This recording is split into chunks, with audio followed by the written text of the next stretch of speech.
কথা শুনে এরা সমস্যার মধ্যেই পড়ে গেল। কি সমস্যা?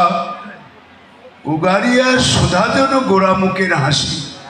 তো সুধা তো আমরা কোনো দিন শুনি নাই যে এই সুরধনী গঙ্গার কূলে সুধা ঝরঝর ঝরঝর করে ঝরে পড়ে। আমরা শুনেছি এই সুধার সন্ধান যে বেদ পুরাণে সমুদ্র মন্থন করেছিলেন দেবগণ দানবগণ উভয়ে। সেই মন্থনের মাঝে একটা সুধা ভাণ্ড উঠাইছিলেন।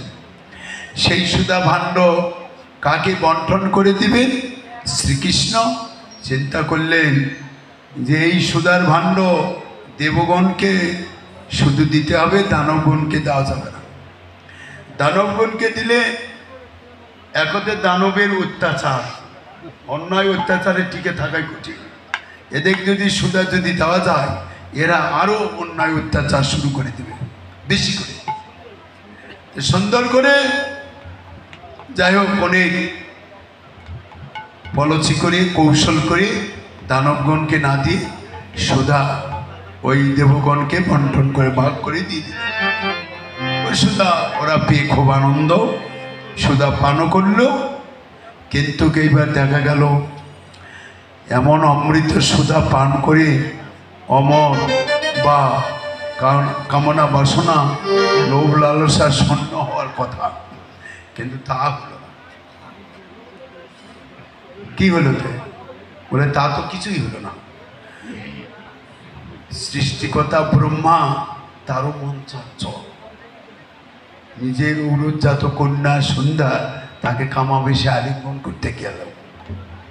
সেটা আবার মুরুষির 6 পুত্র। এরা দিকে হাসাহাসি করছিল।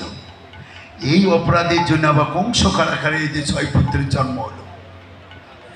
এই যে কৃষ্ণ আর বলরাম আসার আগে ওই যে অষ্টম গর্ভে যে সন্তান আসবে সেটা হলো সাক্ষাৎ কৃষ্ণ আসবে দৈবকীর গর্ভে। তখন অষ্টম গর্ভের আগে সপ্তম গর্ভে বলরাম তত্ত্ব আসলেন। তখন গর্ভপাত করে দিলেন, রোহিণী গর্ভে দিলেন। যাই হোক বলরাম ওইখানে রোহিণী গর্ভে থেকে আসলেন, আর কৃষ্ণ অষ্টম গর্ভেই আসলেন। কিন্তু সাক্ষাৎ ভগবান আসলে কংস কেন? কংসর বাবাও তো কিছু করতে পারবে না। আর এই 6 পুত্র এই যে এরা দুইজন আসার আগে, কৃষ্ণ বলরাম আসার আগে এই মরিচের 6 পুত্র এসেছিল ওই হাসাহাসি করার জন্য। ব্রহ্মা কামাবেশে সন্ধ্যাকে আলিঙ্গন করতে গিয়েছিলেন। এটা দেখার বিষয় নয়, আমাদের এটা দেখার বিষয় নয়। দেখার বিষয় কামটা কি পর্যায়ে উঠতে পারে, কামের কত দূর শক্তি ক্ষমতা, এটা দেখার বিষয়। কামটা দুর্জয়, কামুকের হিতাহিত জ্ঞান থাকে না। কিন্তু যতই হিতাহিত জ্ঞান না থাক, যাদের কাম সেই কাম আবার দমন হয়ে যায়। কিসে দমন? একা একাই করতে পারবে না।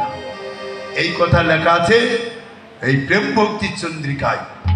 শিল ঠাকুর মশাই লিখেছেন, কিবা করিতে পারে কামকুচ সাধকারে যদি হয় সাধুজনার সঙ্গ। এই সাধু সঙ্গ করলে ওই দুর্জয় কাম আর হৃদয় মাঝে থাকতে পারে না। এটা শাস্ত্রে নিরূপণ করেছে, বলেছে, লেখা আছে। তাহলে ব্রহ্মারও মনটা চঞ্চল দেখা গেল। তারপরে দেবের দেব মহাদেব তারও মন চঞ্চল। তারপরে দেখা গেল দেবরাজ ইন্দ্র, দেবরাজ রাজা, দেবতার রাজা, রাজা যদি দুর্ব্যবহার করে তাহলে প্রজা কি করতে পারে তো জানছেন আপনারা। উনি আবার করলেন কি, গৌতম মুনির শিষ্য দেবরাজ ইন্দ্র, আর গৌতম মুনির স্ত্রী হচ্ছে অহল্যা, তাকে হরণ করেছে ওই দেবরাজ ইন্দ্র। তাহলে গুরুপত্নীকে হরণ করা মানে কি? তাহলে কি পাই প্রায়শ্চিত্ত হতে পারে। তখন করলেন কি, দেবতার ইন্দ্র দিয়ে সমস্ত ভোগ ছিন্ন হল। সেটাই হলো আমরা প্রমাণ করি আনারস।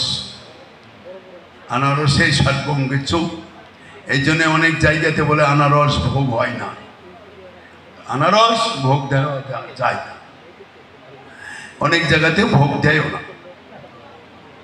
আনারসকে ভোগ গোবিন্দের ভোগ দেয় না।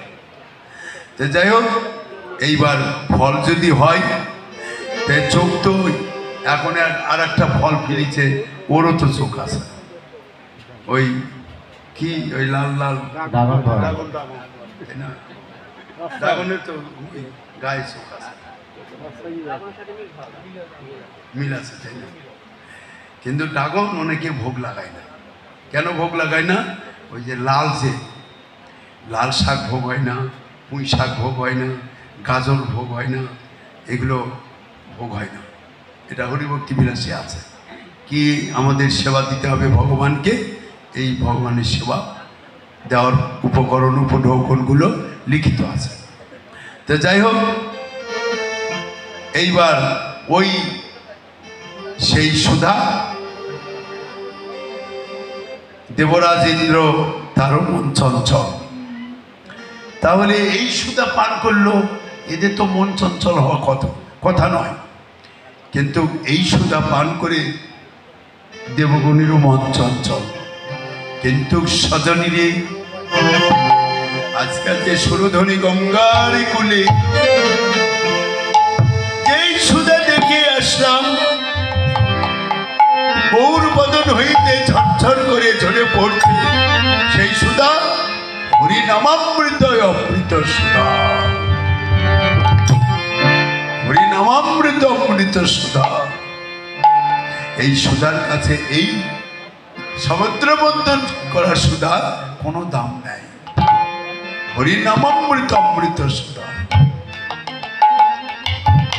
দেখেন নাম কীর্তনে রাগ রাগিনী যখন গায়, একটা করে রাগিনীতে মানুষের ওই যে হৃদয় মাঝে কোষগুলো আছে একবারে গলে জল হয়ে যায়, কারণ ভক্তগণ স্থির থাকতে পারে না, কে কাকে জড়িয়ে ধরে, কে হুক করে কাঁদছে, কে কোথায় নব বৃন্দাবনে ঘোরাঘুরি করছে, এক নামের রাগ রাগিনী।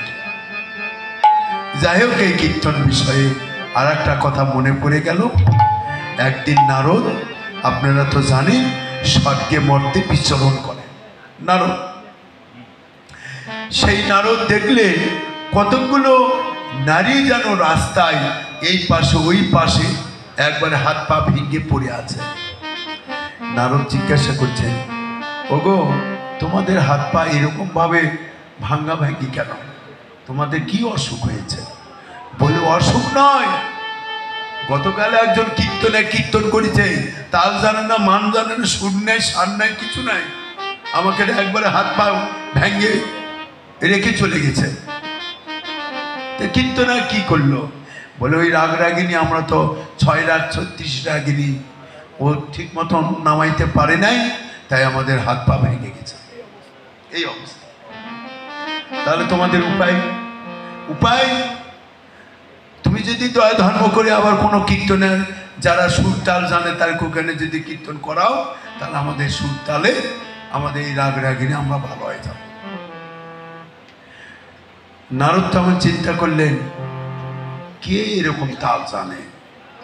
তা মনে পড়লো, খুঁজতে খুঁজতে খুঁজতে মনের মধ্যে দেখলো যে আমারই তো মামা সুর তাল নয় করে কীর্তন করে, মামার কাছে যাই। নারদের মামা হচ্ছে মহাদেব। মহাদেবের কাছে গেলেন, মহাদেবের কাছে গিয়ে বললেন, মামা, তোমার এখন এই মর্তধামে যেতে হবে। বলে, কেন? বলে, কীর্তন করতে হবে। 6 রাগ 36 রাগিনী না, একবারে হাত পা ভেঙে পড়ে আছে রাস্তার ধারে। তখন বললেন, দেখ, আমি তো কীর্তন করব, কীর্তনের শ্রোতা কি হবে? আপনার যে আবার কথা, শ্রোতা খুব জায়গায় দেওয়া যায় না এখন, এত শ্রোতা জায়গায় দেওয়া যায় না। কীর্তন শোনার এত শ্রোতা, বলে ওর মধ্যে একটা শ্রোতাও নেই। এ কি আমার কথা, তে শ্রোতা আবার কোথায় পাবো? বলে নারদ, যদি আমি কীর্তন করি, ভগবান শ্রীকৃষ্ণ যদি এসে কীর্তন শুনে, তাহলে আমি কীর্তন গাইতে পারবো। মাথার তো হাত পড়ে গেল নারদের, ভগবান শ্রীকৃষ্ণ আসবে, গোলক ছেড়ে ভূলোকে আসে। আচ্ছা যাই, মামা যখন বললেন তখন যাই, আসতেও পারে, মামার কথা শুনলেন। এবার কৃষ্ণের কাছে গিয়ে বলছেন, কৃষ্ণ প্রণাম করে বললেন, হে ভগবান, তোমার তো একটু মর্তধামে যেতে হয়। বলে কেন? বলে কীর্তন শোনার জন্য।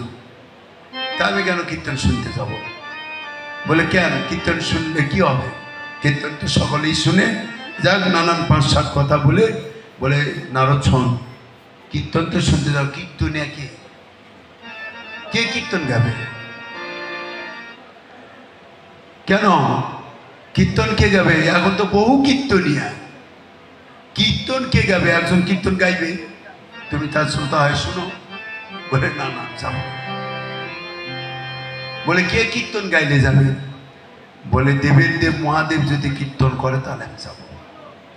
তার দেবের দেব মহাদেব, হ্যাঁ উনি কীর্তন গাইবে, ওনাকে ঠিক করা হয়েছে, উনিই বলেছেন আপনি বলে শ্রোতা হলে উনি আবার কীর্তন গাইবে।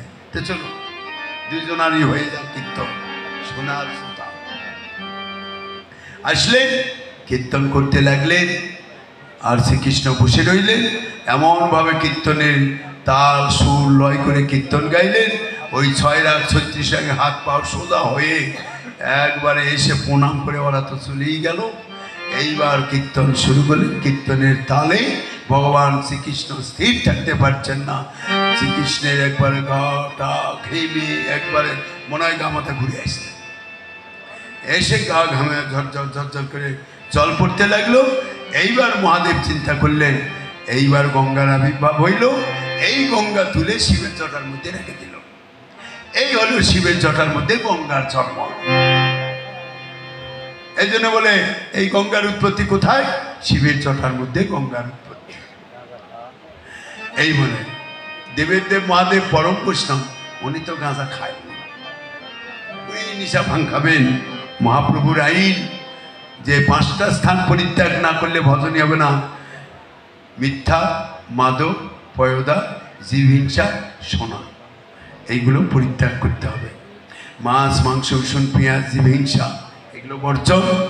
তারপরে হচ্ছে গাঁজা ভাঙ বিড়ি সিগারেট পান কিছুই খাওয়া যাবে না। তাহলে মহাদেবের হাতে যে বড় এক কলকি দেখি, তুমি যদি খেয়ে খাও, যদি তুমি যদি গাঁজা সাজা নিয়ে যা হাতত নিয়ে যা যদি দেন তাহলে হলো। অনেকেই কথা ভগবানের যে রূপ, ভগবানের যে আসল রূপ, এটা কি মানুষ তৈরি করতে পারে? একটা সুন্দর করে সাজসজ্জা করলো, এটা দেখতে সুন্দর হলো, এটা খুব সুন্দর। এই কারিগর বা এই ঠাকুর অনেক সুন্দর বানাতে পারে, কিন্তু ভগবানের রূপ কে দেখেছে? ভগবানের রূপ দেখলে তো স্থির থাকতে পারবে না। ভগবান তো রূপ দেখেছেন রাইরামানন্দ গোদাবরীর তীরে। পहिले দেখে না তোমার সন্ন্যাসী স্বরূপ, এবে কেন দেখি তোমার শ্যামরূপ রূপ। সন্মুখে দেখি তোমার পঞ্চলিকা, তার রূপে আছে তোমার কৃষ্ণ অঙ্গ ঢাকা। সেই ভগবানের জ্যোতি, ভগবানের রূপ দেখলে স্থির থাকতে পারে না, ওই রূপ তৈরি করবে কি করে? তাহলে কিভাবে তৈরি হলো? বলে যার তৈরি সেই রূপ হয়ে থাকলো। যাই হোক, এগুলেন আমার শাস্ত্রে অনেক ব্যাখ্যা দিয়েছেন। এইবার ওই সুধা, হরিনামামৃত সুধা, কেউ যদি 1 বিন্দু পান করে, বেশি নয়, ওটা তো ভাণ্ড গ্লাসে গ্লাসে ঢেলে ঢেলে পান করেছিল। এটা যদি 1 বিন্দু হরিনামামৃত অমৃত সুধা পান করে, ও তারে ভব ক্ষুধা থাকিবে না রে। ও তার ভব ক্ষুধা থাকিবে না রে। হরিনামামৃত সুধা পানি করিলে আরে ভব ক্ষুধা থাকিবে না রে। হরিনামামৃত সুধা পানি করিলে ও তার ভব খোদা থাকিবে না রে। ভব ক্ষুধা নয়, তার তিতাব জ্বালা থাকিবে না রে। ও তার এই কৃতাব জ্বালা আর থাকবে না রে। যদি কেউ হরিনামামৃত সুধা এক বিন্দু পানি করে তার তিতাব জ্বালা থাকিবে না রে। হরিনামামৃত সুধা এক বিন্দু পানে করি ও তার ভব খুদা থাকিবে না রে। হরিনামামৃত সুধা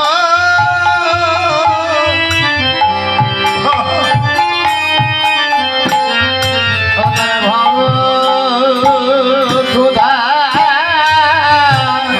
থাকিবে না রে। হরিনামামৃত সুধা পান করিলে ভব খুদা থাকিবে না রে। হরিনামামৃত সুধা পান করিলে তার ভব খুদা থাকিবে না রে। তার ভব খুদা থাকবে